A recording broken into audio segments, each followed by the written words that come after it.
One topped us, everybody else. Now we're the tallest building in the Western Hemisphere. There will be some challenges with New York because of the Freedom Tower that's being built, but we have a functioning tower versus a non-functioning antenna tower over there. So there'll be some debate. We'll settle on whatever answer they give us, but we feel that we're going to retain the world's tallest, or North America's tallest building. We like stuff that's tall, better, best in the city of Chicago. I don't know if that's a second city thing, but we're very happy with what we can do. So anyway, what we want to do here is focus on the tower room.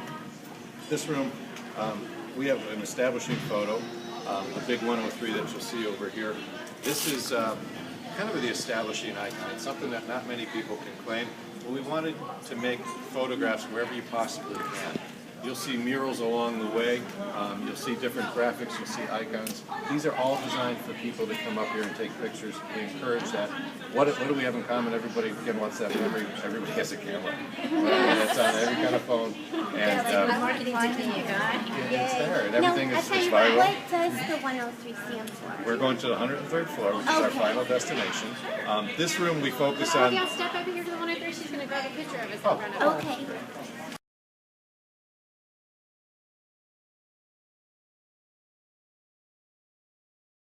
What we've got going here is we wanted to make sure that we gave some really fun facts, very digestible. We know that we get a lot of different people with different languages, so we try to keep everything to a couple syllables. Very visual throughout the whole lower L2 experience. The things we can brag about, we talked a little bit about the 104 elevator cars. We have 140 cabs, because some of these are double deck. There's enough wiring in the building to go across America 15 times. There are 16,100 windows in this building. It takes us about a month and a half to 2 months to wash them all, and it's not done manually. You might see a gentleman up there washing it with a basket because he does the SkyDeck windows a little bit more frequently, but everything is done off the rigs. 992 toilets. We put that on there because we will be asked by little boys and their bigger fathers how many toilets are in the building, and we actually went and counted. All the windows. Very proud of it. A couple different things. So we've won many awards over the years. The best thing I can tell you about our admission is that we have two options. We have the option of general admission like most places, but we also have a fast pass admission that we can offer on most days. That will get you to the top for a little bit more money, about approximately double the money. People can move to the top. It's well accepted. Some people have more money than time, others have more time than money. We built this place to accommodate both. City Pass, if you're familiar with the City Pass program, that allows you to take in, is it 5 attractions or 6? Is it 5 attractions, but there are probably about 7 options within that.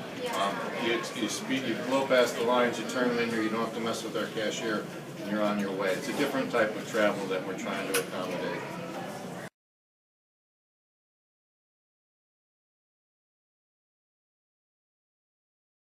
For example, our famous people over here. It's the only mural you're going to see 3 people who spent a significant amount of time, whether they're from here, they made their careers here. Abe Lincoln, Oprah Winfrey, and John Belushi. We challenge anybody to give us a trio like that. Could be as different.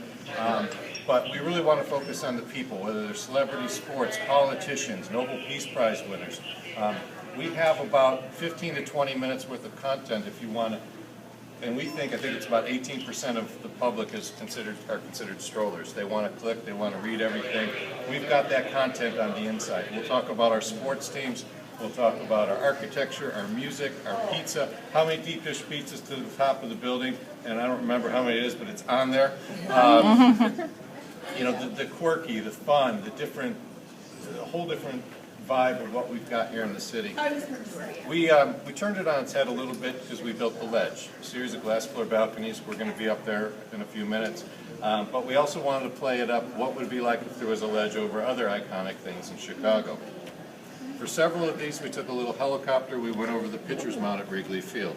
Again, for those of you here earlier, I'm a Sox fan, so this kills me, but everybody knows about Wrigley Field and everyone loves the Cubs.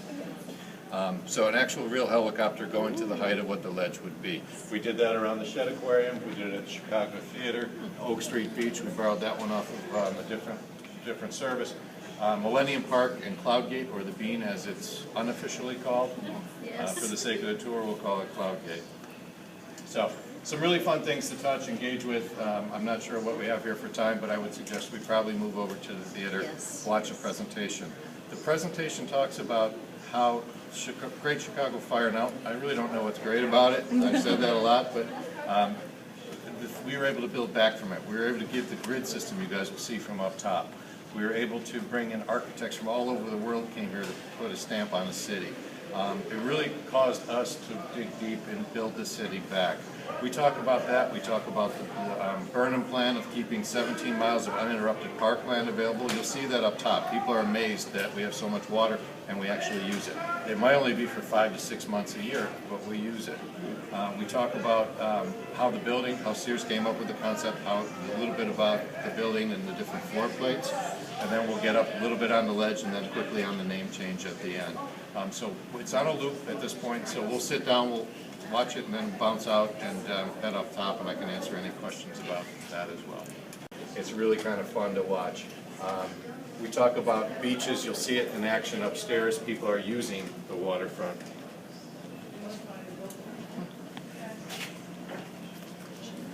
You have different things. We were the home of the first skyscraper in the United States. I think that was only a 12-story building, but it was touching the sky. That's it.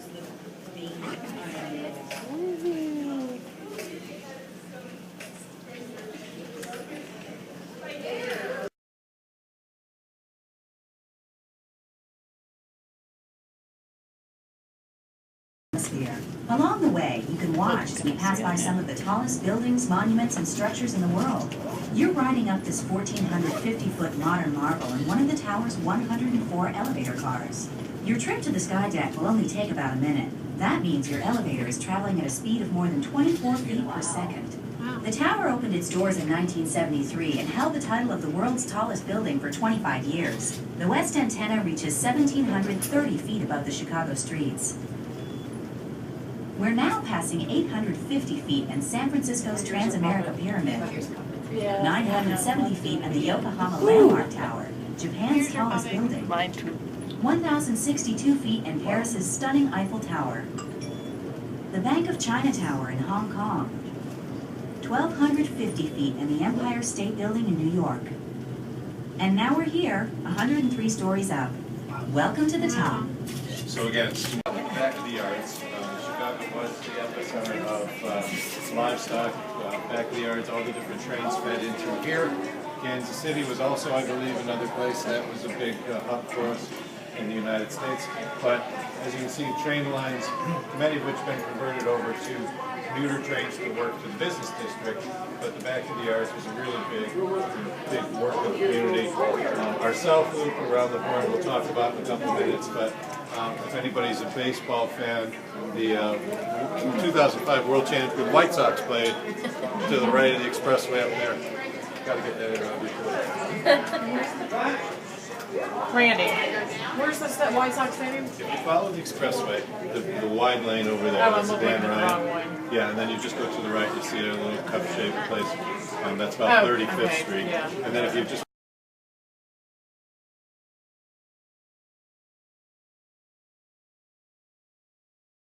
we use this. 17 miles of uninterrupted parkland at the Daniel Burnham, as we talked about in the movie.